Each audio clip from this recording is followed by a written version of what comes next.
$118 billion lost annually to failed payments, and my friend Jesus is here today to talk about how you can minimize that happening in your business. So today we're going to talk about a super important topic, and that is about doubling down on your failed payment recovery as we come into this next year. And as we're looking to the landscape ahead, I think it's a super important area that I don't want to say is often overlooked, but there's so much more opportunity in there. And I want to talk about, and I think we should just dive right into it because there's such valuable information here for our audience. As we're looking towards the future, what are some of the top reasons for payment failures right now? What are you guys seeing? And as you know, if you can tell us a little bit about what Vindicia does too within the context of that, I think that's going to be super helpful for our audience to understand.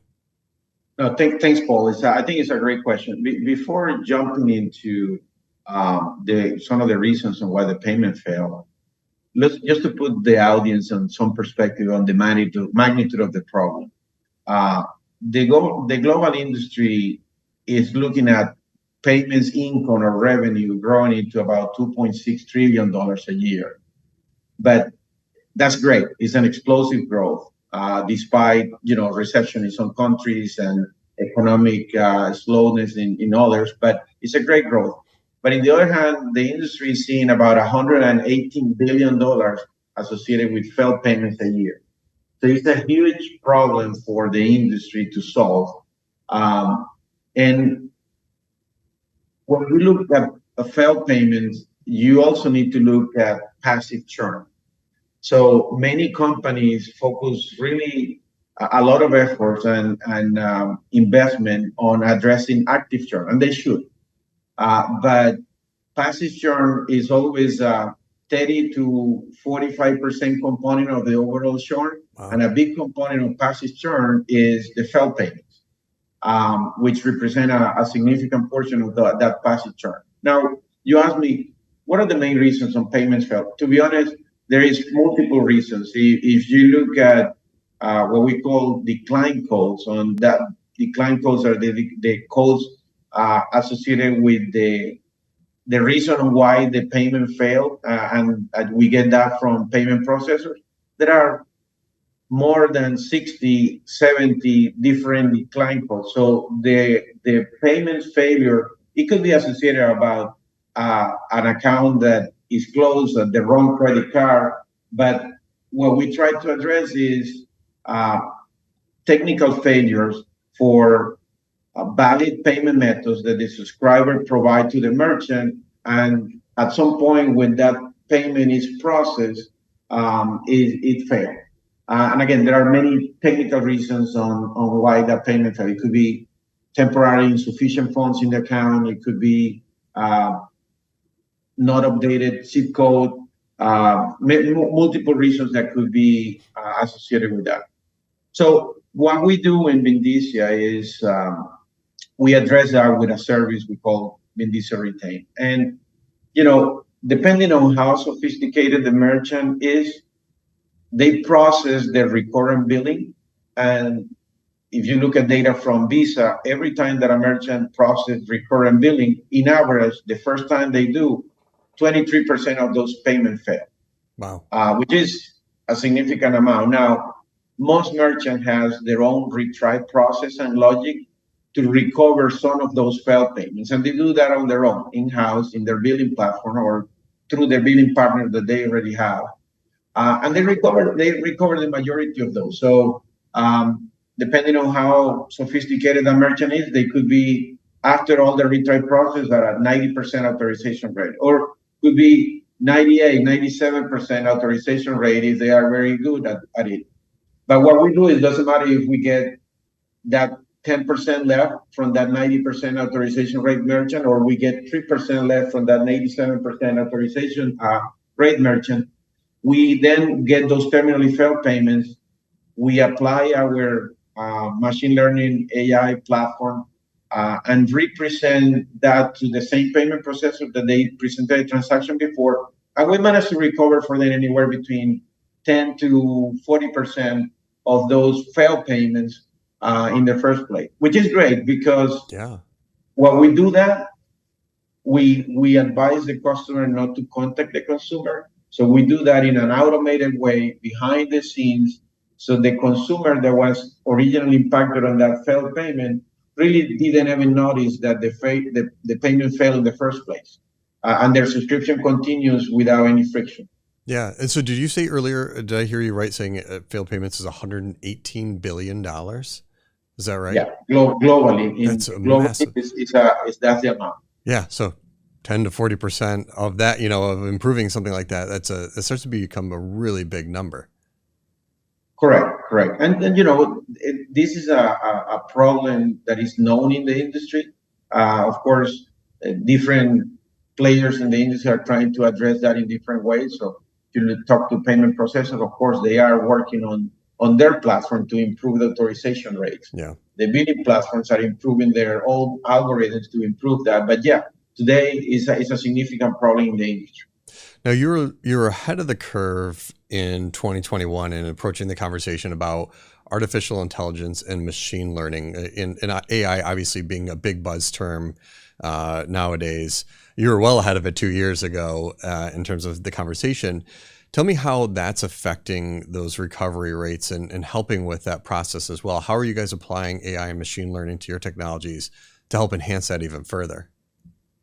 Yeah, it's another great question, and part of the answer is the same way that we communicate that to some of our merchants. So many merchants are good at what they do in terms of recovering failed payments and ask the question why we can do better. And there are two reasons for that. One is we have doing this for 20 years. So part of what we do is our platform is fed with failed payments through the past 20 years across hundreds of merchants. So we have a data set that is more richer than a single merchant, no matter how large they are, because they only have visibility to the failed payments on their own. And that tied to our AI built in our platform allow us to have a more effective algorithm to reprocess or represent those payments for authorization. And that's very important because the payment ecosystem is changing very, very rapidly. It's very dynamic. Yeah. So unless you have the AI capabilities to be able to adapt the way that you represent those payments, you're not going to be able to keep up and help the customers, in our case, help our customers to increase their authorization rates. Yeah. And so now let's talking about the authorization rates and talking about metrics. How do companies know if they're addressing passive churn the right way? Is there a specific metric that they should be working towards and looking at? You mentioned earlier that 10 to 40% improvement range that you're seeing there. Are there some metrics for success companies should be looking at? Well, I mean, there are metrics, but I don't think there is a size fits all, right? Okay. From that perspective, is really, I think, is based on their own business and whether that's a big contribution or not for their business. So, few examples of that. We have merchants that are, or customers that are in the digital publishing area, newspaper, magazines. And if you follow the digital subscriptions for newspaper and magazines, is an interesting and alarming metric that for new subscribers that they sign up, about 40 to 50% of them cancel their subscription or churn after only 4 to 5 months of subscriber originally. So you have some cost of acquisition, and then now you probably was not able to recover that cost of acquisition because they churn 4 to 5 months. And for them, it's very critical to maintain those subscribers. So they work on the active churn part, but we can help them on the passive churn part to make sure that we mitigate that problem. And we have very high success rate on digital publishing, and we help many of our customers on that front. In the other hand, we have other clients that are large global SaaS application and software businesses, multi-billion-dollar corporations, and they are very effective at what they do. They are getting 97% authorization rate on their own, but they are publicly traded, and for them, it's very important that we can help them with few basis points to increase that 97 to 97.5, 98%. Yeah. At the scale that they work, it's very important to have that because it's not only about recovering the revenue of that failed subscription payment that you lost, but we did a study with Forrester that they did for us about 6 months ago. And interviewing some merchants, they identified that it's not only about the revenue that you recover, but once that subscription payment is recovered, because that subscriber never meant to cancel or suspend the subscription, the merchant is able to bill that subscriber for another 4 to 5 billing cycles. So we're also extending the lifetime value of that subscription. Wow. That's huge. I mean, those additional Yes. 4 to 5 billing cycles, and and so when you look at those metrics, it's really just across the board. It's about what you said, reiterating what you said here. It's about what works for the organization, because every type of subscription, every type of organization is going to be a little bit different. Yeah, and for some of them, it's about customer experience as well, right? And again, going back to particular verticals, many of our clients are in a subscription space that their service that they provide is not a necessity, it's not a basic service. So we're looking at video streaming and other type of leisure content and services. So when you have a subscription that is $5 to $10 cost, you don't want to contact the consumer because one of the payments failed trying to get an alternative payment method. Right. Because with all the competition that is in the market for alternative content, that consumer may decide, because they are probably not using that service that frequently, may decide to cancel in that moment instead of providing you an alternative payment method. So if you can recover that payment in a frictionless way without contacting the consumer, it's a way to continue to provide the service to the consumer that they never meant to cancel. But if they are in that moment of providing an alternative payment, they made that take the decision to cancel. So that's interesting. You kind of walked me into my next question, which was the best practices and the tactics to reduce passive churn there. So it sounds like for you within there, is it finding ways to use the systems to help reduce that versus having to go to contact the customer first? Because you're reducing I guess the right way to say, maybe reducing the friction for the customer and the inconvenience of having to enter a new card. Is that kind of where you're walking down that path? Yeah, absolutely. Look, I mean, as I mentioned, the preferred best practice, and that's what we recommend to our customers, is after you finish your own retry process, don't contact the consumer until you exhaust all your resources on that. So, of course, it depends on what is the last lapse period that each of them can work with, depending on the industry and their own business policies in terms of suspending that subscription or not. But what we recommend is send us the transaction, give us the time to do the retries and help you recover some of that. In that way, that portion of the subscribers continue with the subscription without noticing and no friction. And of course, for those that we cannot recover, then you can start your process of donning and contacting them via email or phone calls to engage them and try to get an alternative payment method. But of course, if you are applying that technique at the end of the process, after we do our part, we always recommend to also have a engagement strategy with that consumer for active churn, because you don't want just an isolated touch point with the customer on the negative context for the payment. You want to be engaged with them before on news, promotions, new content that is coming. So when you contact them for the payment, it is not isolated and doesn't create more of a negative context around that. Yeah, absolutely. So as you look at the industry ahead and where the subscription business is going, what do you see as the top priorities for subscription businesses growth in coming into 2024 here? Well, I think you can see that more and more merchants are either evolving towards a subscription model or launching a line of business that is based on subscription. Yeah. So subscription memberships, but trying to create that long-time relationship with subscribers. So I think that will continue. But what is critical and it was accelerated in the past 2 years after the pandemic and after recession alarms in North America and in other countries is the growth, depending on the vertical that you are, is not going to be as explosive as it used to be. And now you need to drive a lot of your efforts on addressing churn, retaining your subscriber base. Because as you know, it's a lot cheaper to retain a subscriber than acquiring new subscribers.